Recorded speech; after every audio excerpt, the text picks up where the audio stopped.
Okay. Bismillahirrahmanirrahim. Alhamdulillah Rabbil Alameen. Wa salatu wassalamu ala ashraf mursalin Sayyidina Muhammad wa ala alihi wa sahbihi ajma'in. Subhanaka la ilma lana illa ma 'allamtana innaka anta alimul hakim. Rabbi shrah li sadri wa yassir li amri wa hlul 'uqdatan min lisani yafqahu qawli. Okay, so we are now busy with how to draw cubic graphs. Okay, so what's important for you to understand is that we're basically gonna have, this is our general form of a cubic function. Okay, so f of x is equal to ax cubed plus bx squared plus cx plus d. Okay, now the first step into drawing our graphs is to get the shape of the graph, and these four blocks are the possible shapes that you can get okay, when you draw. Okay, have fun. Okay, so these are the possible, they can't give you any other than this. You're either going to get one of the four. Okay, and each of the four, they are all cubic graphs. Okay, so in my first column I have when x is less than 0. So when this number over here is less than 0, what's going to happen is that we're going to start here with a negative gradient. So just remember that the gradient of this graph is the gradient of the tangent, and the tangent here is negative, so it's negative all the way. And then the tangent goes here where it's positive, so the tangent is there. There's my tangent.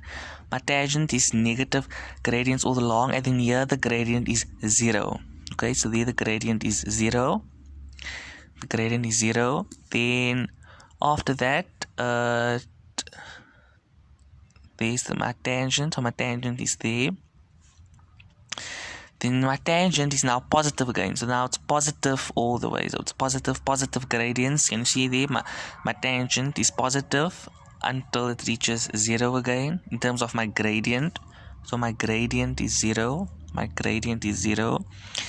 And then afterwards changes. So just gonna put that point there. I'm gonna put this point here for a reason.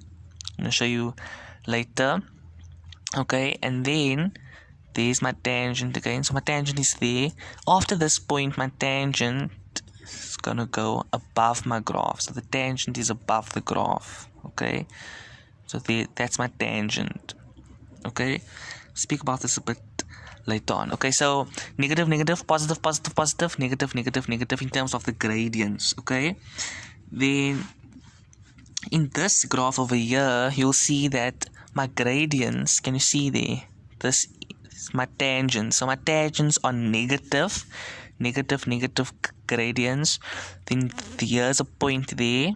There's a point, and then afterwards my tangents are positive again. Maaf. Negative. They're still negative. So they're still negative.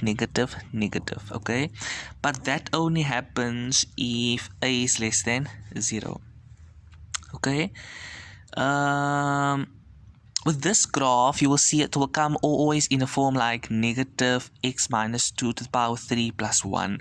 Then you'll see you'll get such a graph. Okay, but if you practice more, you will actually see the differences and stuff. Okay, for this graph, x more than 0, you're gonna get positive, starting with positive gradient, going to a gradient of 0, and it goes negative all the way. So my tangent is positive. There's my tangent.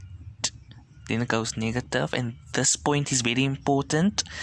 And then there's my tangent is negative, and then here my gradient is 0. After here changes to going to positive. So there's my tangent.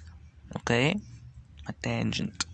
Okay, so yeah, that's important. So I hope you can see the difference between those two graphs. And then here we start again with positive gradient. So my tangent again here, my tangent is positive. So it's positive. That point is important.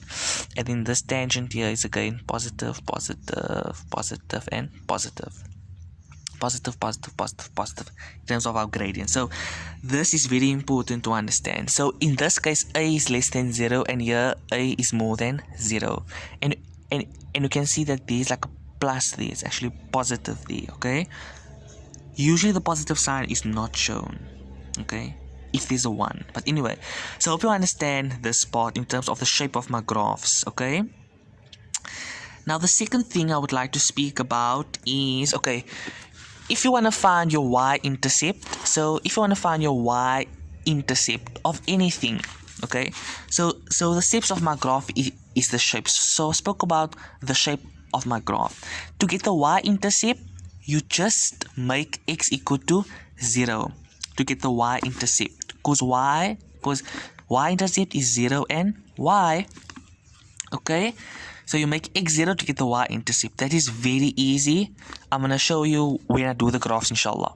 To get the x-intercept, you must use our normal method of roots, where we use like, so that's like to get the roots, or it's also called like the factors of my graph. That is like the method I taught you in my other videos, where you first get the k, and then you get small bracket, big bracket, and then in the big bracket there's like a trinomial. So that is when you get the x dinges, the x intercepts, and that is the roots, and that's when you get like x equal to that, x equal to that number, and x equal to that number. So those are my roots, where you have x and 0, x and 0, and then x and 0. 0 y, the y-intercept is 0, and here the y value here is 0, and the x value in my y-intercept is 0. Okay, now I'm gonna look at something called stationary points, where we have to now find out our stationary points. Now what are stationary points? Okay, so what does the word stationary point mean? So the word stationary meaning at rest. If this pen is stationary, it doesn't move. Okay, so a stationary point is where the gradient of the graph is 0. Okay, and I want you to understand that the gradient of the graph is equal to our first derivative. Okay, the gradient of our graph is equal to the first derivative. So the first derivative at this point is 0. So the first derivative is 0. And at this point, our first derivative is also 0. You understand? So at this point, we just use a different color. Okay, so at this point, our first derivative is 0, and at this point, our first derivative is 0. So this is my stationary point. So that's a stationary point, SP. That's a stationary point. That's a stationary point. That's a stationary point. Okay? Do you see at this graph over here? Do you see I only got one stationary point where the first derivative is 0. Okay? That's my gradient. There is 0. And then here's also one stationary point where my gradient is, the first derivative is 0. Okay, so that's your first observation, is stationary points. Okay, and I'm actually going to do an example where I'm going to actually explain how to get the stationary points. Okay, so I'm not going to do that now, but I just want to mention something very, very important. So number 4 is the stationary points, and we're going to find out how to get the stationary points. The second thing is our point of inflection. So what is a point of inflection? Now this point here in the middle between our two stationary points is called a point POI. Okay, so POI is equal to a point of inflection. Okay, it's equal to a point of inflection. So this is a point of inflection. So this point between the stationary point and between the stationary point, you get a point of inflection. So between the stationary point and the stationary point, you get a point of inflection. Okay, I forgot to mention something very, very important. Now, do you see that this is a stationary point? And the stationary point is at the bottom. It's almost like a minimum. So we call it a local min. So this is a local min. This is our minimum stationary point. I'm so sorry, Marv, I forgot to mention that, but just make a note of it. This is called a local min, and this is called a local max. It's almost like in our parabola, where we have like a maximum point and a minimum point. But now here in this graph, we have a minimum and a maximum. You understand? So this is a local min and this is a local max. In this case, we have a local max first, and then we have our local min. Okay, so basically the maximum stationary point is called a local max, and the minimum stationary point is called a local min. In this case, it's neither min nor the max. It's just because it's just one stationary point. Okay, Alhamdulillah. Hope you understand that part. I forgot to mention that. So anyway, so this is a point of inflection, and this is the point in between our stationary points. And what you must understand, that at the point of inflection, our second derivative is equal to 0. Okay, that is what you must understand.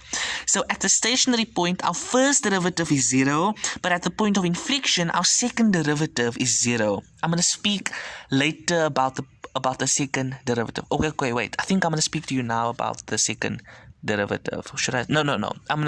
When I do the example, inshallah, I'm going to show you the second derivative and how to. The second derivative is very simple, to be honest. It's almost like from a normal equation, you get to your first derivative, then from the first derivative you do the same procedure to get to your second derivative. Okay, so at the point of inflection, our second derivative is 0. Okay, and at the point of inflection, our second derivative is 0.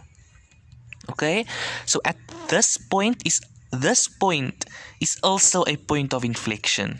Okay, where the second derivative is 0, and at this point we also have wait,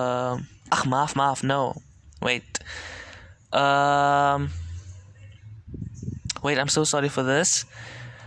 To get to your point of inflection, we have to make the second derivative equal to 0. Okay, but what you must understand here, for this, just we put the second derivative equal to 0 to get our point of inflection. Okay, you know what you should do now, just get that out of your head quickly. For that, I'm so sorry for this, just erase that quickly. For that. So your point of inflection is the second derivative. Now if the second derivative here, okay, at this point is more than 0. Why? For that, I really apologize. I realized I made a certain mistake. So for this, I'm just gonna go back. I'm so sorry, just bear with me. Kanala. So to get our point of inflection, we have to equate the second derivative to 0. Okay, to get our point of inflection, we have to equate our second derivative to 0. Now I need to mention something very important. Okay, so when we're doing graphs, we speak about something called concavity. Okay, now concavity basically means like concavity. So the word concavity, can you see there comes a word cave out of concavity? Okay, just bear with me, Kanala. I really apologize for that silly mistake.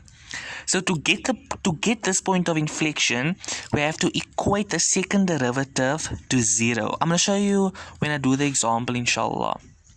Okay, when you want to get the stationary point, you must equate the first derivative to 0. Okay, so now let's have a look at concavity. So it's almost like a cave. Okay, do you see that this is a cave? Okay, and this is also like a cave. Okay, so for this graph, okay, if you look at this graph, for example, okay, now do you see here on the left hand side of my point of inflection, do you see that the graph is above my tangent? Okay, my tangents are below my graph. Do you see that? My tangents are below my graph and the graph is above my tangent. Okay, now if the graph is above my tangent, this graph is concave up. Okay, so this graph is concave up. So we say that this graph on the left of my point of inflection is concave up. Okay, because the graph is above my tangents. And can you see that on the left hand side of my point of inflection, my tangents is lying above my graph, or rather the graph is below the tangent. Do you see that? Like my tangents are above the graph. It's like almost like it's outside the graph. Okay, on the outside. My graph is below my tangents. And basically what you must understand is that on the left hand side of my point of inflection in this graph, we're going concave down. So it's almost like concave up. Okay, so that's concave up and that's concave down. Okay, so that's concave up, and on my right hand side it's going concave down. Okay, so that's concave up on the left hand side, and on the right hand side we're going concave down. Okay, concave down. That's very important for you to understand.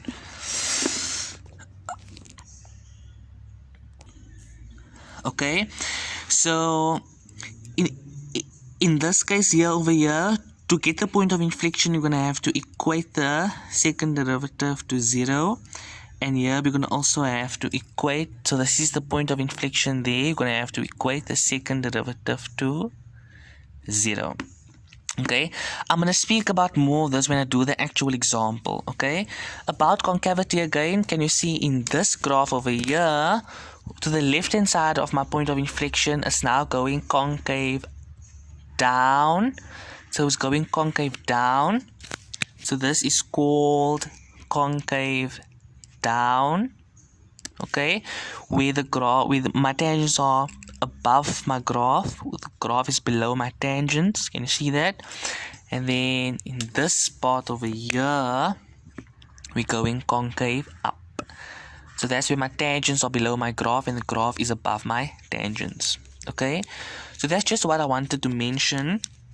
It's very important to understand. And then the last thing is that you must just draw the graph. Okay, oh yeah, in this case over here, do you see that my tangents here are below my graph? So my tangents here are below my graph, or the graph is above my tangents. So this is concave up. So all the yellow is concave up now. All the yellow is concave up. And then here it's going concave down. So after my point of inflection it's going concave down. Okay. And then in this case over here, because my graph here is below my tangents, do you see that it's going concave down? That's concave down. And then we're going again, after the point of inflection, we're going concave up. Okay, so because the graph is above my tangents and my tangents are outside my graph. Okay, so what's important to understand that at the point of inflection, there is a change in concavity. Okay, there's a change in concavity, and you must be careful. You must look at the graphs. Okay, so to get your stationary point, equate the first derivative to 0, and to get the point of inflection, you must equate the second derivative to 0. I'm gonna speak more about the point of inflection later on, inshallah. Okay, so let's look at one of the graphs that I gave you for homework. Okay, so one of the graphs that I gave you for homework was Bismillah ar-Rahman ar-Rahim. Let's have a look. Okay, so the graph that I gave homework was f of x is equal to x3 minus 5x squared plus 8x minus 4. Okay, so the first step is to look at the shape of the graph. So what do you think the shape of the graph will be? Do you see that this is A, right? This is A. A is the one in front. So A is more than 0 because A is equal to 1. So if A is more than 0, our graph is going to look like this. So our graph is either going to look like this or like this. But when we draw it, we're going to see it. Okay? So our graph is going to look like this, or it's going to look like that. Okay, so that's very important to understand the shape first. Number 2 is the y-intercept. So to get the y-intercept, you must make x equal to 0. So if x is equal to 0, do you see if x is 0, that answer is 0. If x is 0, answer is 0. If x is 0, answer is 0. Then y is negative 4. So our y-intercept is 0 and negative 4. You can do that yourself. And then you already got our x-intercepts, right? Our x-intercepts are, you had two values, is x is equal to 1 and x equal to 2. So it was 1 and 0 and 2 and 0. Now I want to speak about the new work. So our new work is the stationary points, okay? The SPs. So remember what I said. To get the stationary point, you must equate your first derivative to 0. So how do you get the first derivative? So if you look at this graph, for example, f of x equal to x power 3 minus 5 x2 plus 8x minus 4. So our first derivative is equal to, so we multiply our exponent, the exponent becomes the coefficient. So the exponent becomes the coefficient. You keep your x and you say 3 minus 1, which is 2. Then you keep your sign. You keep minus, so you can keep minus 5 into the exponent becomes the coefficient. So the exponent becomes the coefficient, and keep the x, and 2 minus 1 is 1. And you keep your coefficient into the bracket.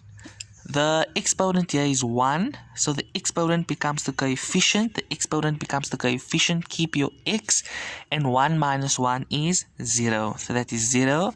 And then the derivative of a constant is 0. So that's plus 0. Okay. So our first derivative is equal to 3x squared minus 10x plus 8. Remember, this here is equal to 1. X to the power of 0 is 1 and 8 times 1 is 8, and this here is our first derivative. Okay, let's get our second derivative. So our second derivative is equal to, basically you're going to do the same procedure. So you keep your coefficient here, the exponent becomes the coefficient, so the exponent becomes coefficient. Keep your x, and 2 minus 1 is 1, close bracket. Keep the coefficient, the exponent becomes the coefficient, so the exponent becomes coefficient, it's 1. Keep the x, 1 minus 1 is 0, and the derivative of a constant is 0, so that's plus 0. And we're left with the second derivative is equal to 3 times 2 is 6x minus 10, because x to the power of 0 is equal to 1, and 10 times 1 is 10. So this is our second derivative.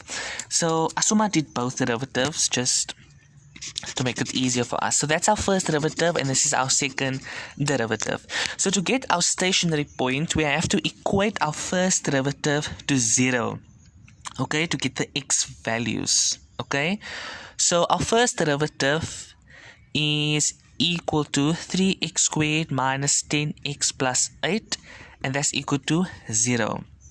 So now we have to basically solve for x. Okay, we have to solve for x. Okay, I'm not gonna solve for x now. You can, okay, you can do it on, okay, now I think I'm gonna do it with you quickly. So how do you solve for x here? So you open your t, we got 3x squared, so that's 3x squared on this side, and plus 8, so we got 8 on this side. So we got 3x, and we got x, and we got 4 and 2. or we got 3x and x, and we got 8 and 1. What will give us a 10? 3 times 2 is 6, plus 4 is 10. That can work. This can't work because 3 times 1 is 3, and so we're going to use this combination, and we want a negative 10. So 3 times negative 2 is negative 6, and x times negative 4 is negative 4x. Negative 6x plus negative 6x, negative 4x is equal to negative 10x, and yep, this is what we're gonna use. So we're gonna say, okay, that's equal to bracket 3x minus 4, and x minus 2 is equal to 0. So then we're going to get 3x minus 4 is equal to 0, and x minus 2 is equal to 0. So x is equal to 4 over 3, and x is equal to 2. Now the question that you must ask yourself is that, so now we have our stationary points, right? So we have the x value of this stationary point, and we have the x value of this stationary point. But how do we know which one is a local max and which one is a local min? So now we have our x values for our x-intercept. We have our x values, okay, of our stationary point, okay. To get the y value, you have to substitute this into your original equation to get the y value. So you substitute this into your original equation to get the y value. So if x is 4 over 3, y is going to be 4 over 3 to the power 3 minus 5, 4 over 3 to the power 2 plus 8, 4 over 3 minus 4. Okay, and there you go, 4 over 27. So that's 4 over 27 is my y value. Remember, to get the y value of my stationary point, you must substitute this x value into your original equation, not your first derivative. Okay, so with this, you substitute this into your original equation, not the first derivative. Okay, otherwise you're going to get a 0 again. So that's going to be 2, and you're going to get the answer of 2, and surprisingly you're going to get 2 and 0, which kind of makes sense because your x-intercept is 0.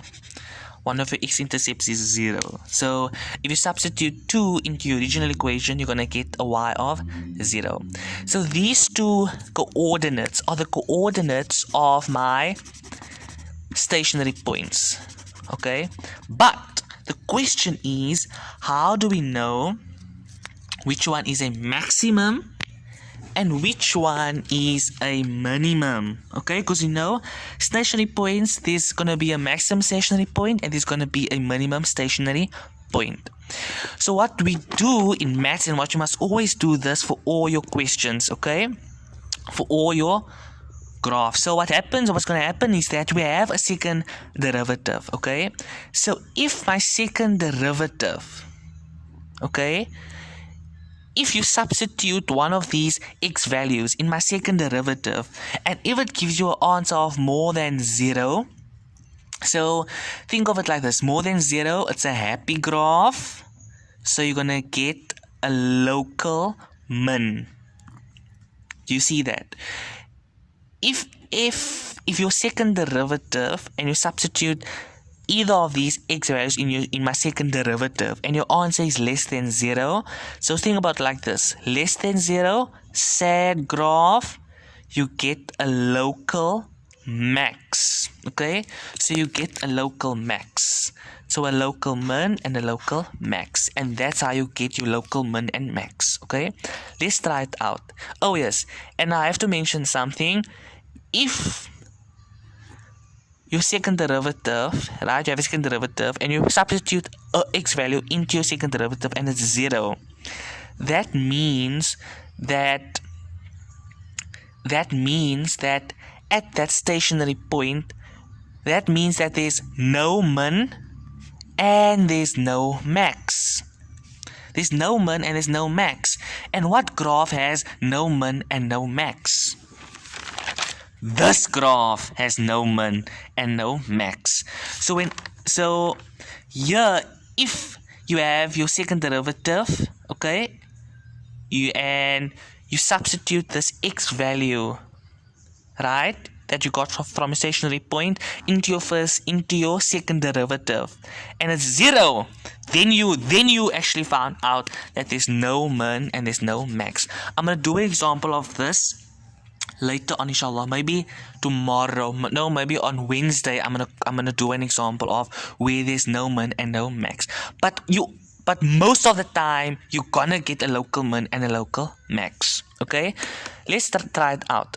So the second derivative of 4 over 3 is equal to, so that's 6 into 4 over 3 minus 10 is equal to minus 2. Okay, so our second derivative, and we substituted the minus 3 first. So we substituted this x value into my second derivative, and we got minus 2. So that means that because your answer is less than 0, it's a sad graph. It's sad. It's very sad, and you get a local max. So which means that this is a local, that at that point you get a local max. Okay, that this point is a point for my local max. Okay, and then if you look at your second derivative of positive 2, if you substitute, 6 times 2 is 12, and 12 minus 10 is positive 2. So that's a positive answer. Happy graph, you get a local min. So which means this is a local min, which means that this coordinate is the coordinates of a local min. And our final, number 5, our final step is to get our point of inflection of this graph. So remember, I told you that I made that silly mistake, but we were created perfect list, only Allah is perfect. I made that very stupid mistake earlier on. But remember, if you want to get the point of inflection, you must equate the second derivative to 0. Okay, to get the point of inflection. So for the point of inflection, you're going to have to equate our second derivative to 0. So our second derivative is equal to 0. So that means that 6x minus 10 is equal to 0. Okay, so that means that we got 6x is equal to 10, and x is equal to 10 over 6, which is equal to 5 over 3. So at x is equal to 5 over 3, at this point, at this x value, we're going to get the point of inflection, where there is going to be a change of concavity. And if you have the x value, how do you get the y value? You substitute this value into your original equation. Kanala, be careful. You substitute this value into your original equation to get the y value. Okay, don't substitute this into that equation or that equation. No, substitute that into your original equation to get the y value. Okay, so we're gonna have 5 over 3 to the power 3. Wait, okay, I'm gonna do it quickly. Minus 5 into 5 over 3 squared plus 8, 5 over 3 minus 4, and your answer is 2 over 27. Okay, it's a stupid quiz, stupid answer, honestly. But anyway, they say it's is this 5 over 3, 6x minus 10, 6x minus 10, x is equal to 10 over 6. That's let me just see something quickly. Okay, so that answer is 2 over 27. Okay, so at this coordinate here, kanala, understand that that coordinate is the coordinate of my point of inflection. So that coordinate is the point of inflection. Okay, just remember that, kanala. Okay, So that's very important to understand. And okay, now we can draw the graph. So how are we going to draw this graph? So we're going to have something like this. So we have our x value and our y, x-axis, y-axis. So let's start with the plotting. So let's start with our y-intercepts. Our y-intercept is 0 and negative 4. So it's 0 and negative 4. It's around about somewhere here. So that's 0 and negative 4. Then our x, we have two x-intercepts here. X equal to 1, x equal to 2. So let's say there it's 1 and 0. And let's say that's 2 and 0. Our stationary points is 4 over 3. So it's 4 over 3, 4 over 7. So what's that? So 4 over 3 is like 4 over 3.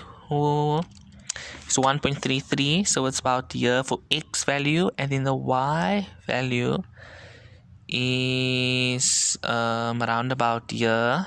So 4 over 27. I don't like these numbers, but this can come in the exam also. 0.14. So it's around about somewhere over here. So this is my max. So this is my local max. This point here, which is 4 over 3 and 4 over 27, is my local max. And then this point here, 2 and 0, there's a 2 and 0. This here is my local min. Okay, and my point of inflection is, so now we can actually draw our graph. So the graph is going to look like this. So it's going to first start from the bottom, and then it's going to go up, and then it's going to curl like that. So it's going to start from the bottom. Perfect. Then it's going to turn there. Then it's going to turn here at the stationary point, and it's going to go up. Okay, and there you go. That's my graph. In this case, we only have two x-intercepts. Okay, but that's not a problem, because that's what we found out. So that's your local max, your local min. Our point of inflection is around about here, exactly in the middle. So if you have the distance between this x-intercept and this x-intercept, and you divide that by 2, you can actually get your point of inflection. So that's my point of inflection, and the coordinates are 5 over 3 and 2 over 27. Okay, so that's my point of inflection. And can you see that in this graph, to the left hand side we have concave down, okay, and on the right hand side we have concave up. Okay, and yeah, so that's a wrap, and that's how you draw that graph. So let me revise. Number 1 is the shape of the graph. Number 2 is our y-intercept. That's our y-intercept. Our x-intercepts by looking at the factors of the graph using my method. Okay, by using my method, alhamdulillah. And then we look at the stationary point. So for the stationary points, you must equate your first derivative to 0. So you equate your first derivative to 0, and you're going to get your x values. That x values you substitute back into your original equation to get the coordinates of your stationary points. How do you know which one is local max and local min? Now you must go to your second derivative, and to get the second derivative is like that. Okay, so if your second derivative, so if you substitute, you must substitute both of these x values into your second derivative. And if the answer is negative, so it's less than 0, it's a sad graph, so you're going to get the local max. If your answer is a positive, it's more than 0, it's a happy graph, you're going to get the local min. Okay, and so we found out that this point is the local max and that point is the local min. And the last part is part number 5, where we're going to have to get the point of inflection. The point of inflection is we're going to have to equate the second derivative to 0. Okay, so if we equate the second derivative to 0, that means that we can get our x values, or have one x value, and that x value you substitute back in the original equation, get the y value, and this is the coordinates of my point of inflection. Okay, and yeah, that's a wrap. And I just had to mention also, at this point, if there is an x value here, and you substitute that x value into your second derivative, there's going to be no min and no max. So whenever you see, so that's when you're going to have a graph like this. Okay, but that's later on. I'm going to do the graph on Wednesday, inshallah. I'm going to do such a graph. Okay, so just practice a lot, and I just hope you understand. Okay, وآخر دعوانا أن الحمد لله رب العالمين. Can I just see if I covered everything? Yes, I think I've covered everything. Okay, وآخر دعوانا أن الحمد لله رب العالمين.